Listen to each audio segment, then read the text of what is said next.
Nyaya yema-interest rates neinflation zvinotemesa musoro zvikuru. Kunyanya kashoko kanonzi inflation, kanoti inflation kanotemesa musoro. Kanokutemesai musoro kumba, muhomwe menyu, uye kuti kanotemesa nyika musoro. Nokuda kuti zvataimbotenga kare nemari imwe chete ingaite kana $100. Takutenga zvishoma zvikuru gore rino, ndoinonzi inflation iyo. Kurasikirwa neuremu hwemari ndoinonzi inflation. Kana mari yotenga zvishoma pane zvaimbotenga, kana kuti nemwe nzira wakuda yakawanda kuti utenge zvawaimbotenga, ndoinonzi inflation iyo. Zita rangu ndinoitwa Nigel Jack, toriwe nhau, uye ndinogadzira zvirongwa zvine chekuita nokufambiswa kwemashoko. Saicho chino chirongwa chatinoti something special. Muchirongwa muno toda kuti titarise nyaya yeinflation nema-interest rates. Zvinhu izvozvi zvinhu zviviri zvinoita sezvine ukama mukufambiswa kwenyaya dzemari, uye kuti chimwe chacho chinonzi ndo interest rate chinoshandiswa neCentral Bank, kana kuti tongoti muchidimbo muno muZimbabwe chinoshandiswa nehurumende kudzikamisa inflation. Vanozviita chirudzi izvozvo. Toona kuti kana interest rate iri diki, Central Bank yakapega interest rate diki, nekuti ndo inototaura kuti ma-interest rates edu akamira so. Kana interest rate iri diki, ndo pasemuenzaniso. Uda unokwereta $1,000 kubank dollars, interest rate yobva yaiswa iri 1%. Zvinoreva kuti pakudzosa uchangodzosa mari yawakwereta iye ne$10 pamusoro, nekuti $10 ndo 1% ye$1,000. Saka unogona kutarisa ka $10 kari kamari kadoko doko, obwati saka ngatikweretei yakawanda tidye mari. Saka izvo zvinoita kuti vanhu vakwanise kuenda pane inonzi shopping spree, spending spree, vagodya mari zvokuita kunge vanopenga, zvatinonzwa vamwe vachitaura kuti kudya mari kunge mushonga wamusana. Tinoona zvekare kuti kana zvakamira sekudaro kuti interest rate idiki, magoods anopedzera amashoma, kana kuti zvoda kutengwa zvopedzera zvashoma, nokuti vanhu vanenge vachitenga kwete zvokutamba. Uchiti wakapinda mumarestaurants zvinabasa kuti anodhura sei, unoona vanhu vachipfakanya imomo vachidya mari. Mota dzichitengwa sekunge vanhu vari kutenga madomasi. Nyika iyoyo zvose zvichingoitika zvichiita sekunge zvakangopfava-pfava. Dzimwe nguva ndizvo zvinoonekwa zvichikwidza yatinoti inflation, nekuti panopedzera pane supply yemagoods shoma than inodikanwa, muchirungu inonzi demand and supply. Chiroti demand inenge yakurisa, vanhu vari kuramba vachida zvinhu, vanhu vari kuda zvinhu, asi mari yawanda kudarika zvingawanike. Izvozvo zvinokonzeresa inflation. Tinoona kuti vaya vanotengesa vanopedzera vati kana mari iri kufamba semafambiro akadai, vanhu vakazara nemari kudai, kwidzai mutengo.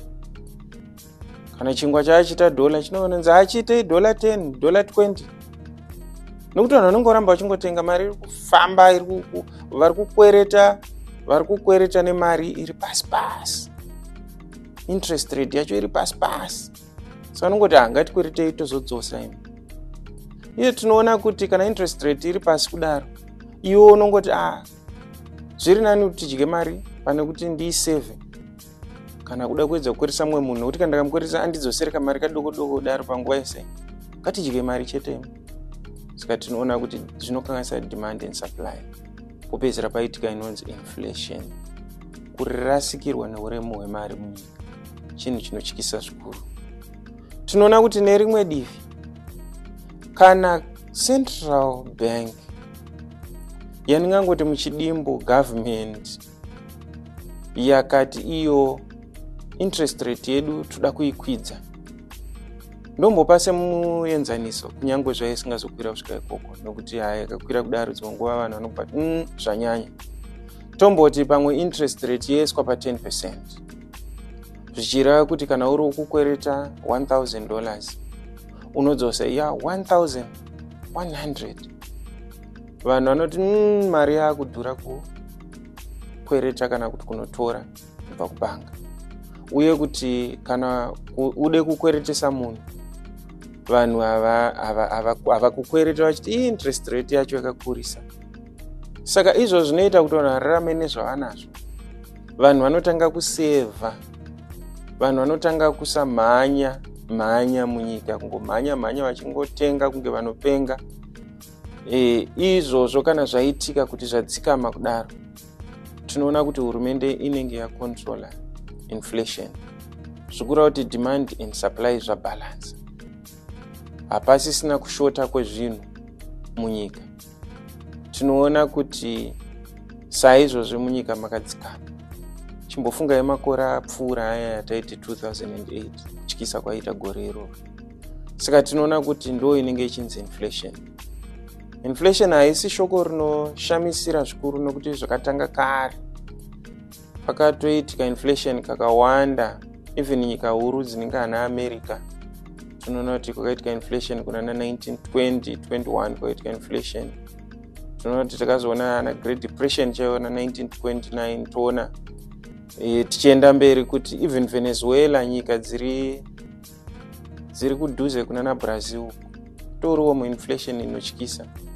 Saka tinoona kuti ndo mamiriro anoita ukama pakati pe interest rate neinflation. Asi nguva mumwe munhu anogona kuti vanoiziva sei ku inflation yacho inocalculate pasei. Inflation inocalculatwa vachishandisa inonzi CPI kana kuti Consumer Price Index. Vanongotarisa zvinhu, average yezvinhu zvinogona kunge zviri mubasket ringatengwa nemhuri, wochitarisa kuona kuti zvingaite mari average yazvo. Tomboti zvaita $300 gore rino, kupera kwegore rino zvoonekwa kuti average yacho ngeri $300. Asi gore rinouya mubasket imomo moonekwa zvinhu zviri 320 ndo mari yazvakuda.